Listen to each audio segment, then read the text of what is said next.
Hey, CHS cellos. I just wanted to explain a couple of spots to you in this Schubert because there are multiple options for a really awkward spot. So the first one, as I've marked in the part where there's an asterisk in, looks like measure 75. Because it's on a string crossing and it's on a slur, it's a little bit potentially awkward to navigate the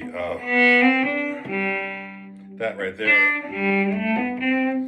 Because ideally, finishing the phrase would be great if we could just... So how to get to the fourth finger there smoothly while having a string crossing and a slur? There's not a lot of good options, unfortunately. So one is to and just kind of be real quick about it and really finesse the... But it's very difficult to get a true connection that way. So yet another way could be to actually go to your one and then... So that way you can... and make that a pretty smooth string crossing as far as the shift go, as far as the slur across the two strings go. So to me, those are the best two options. The bad part about that, of course, is going 4-4 at the end, but we can make an exception for that in this one instance, okay? I'll do the other spot in another clip. Just a quick addendum to the first video. For the more advanced and more confident amongst you, if you want to do the passage on the first page, starting on the D string, you would just be up in, I guess, essentially fifth position to start, and you could play and then use that D harmonic to be able to release.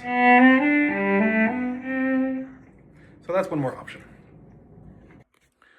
So fortunately for the other clip in measure 191, it's basically the same figure, just transposed into a different key. We're in tenor clef. Thankfully, we stay on the A string the whole time. However, we have the... and then we, of course, shift back. And so again, I would finish, as I was suggesting in the other one, 4-4 at the very end. Just be really careful with that being just a tiny little half-step shift there. Because otherwise,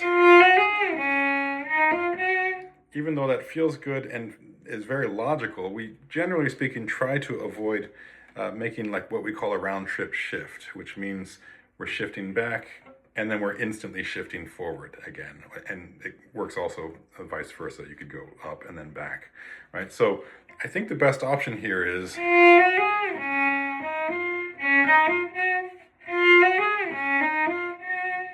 Okay, that's it.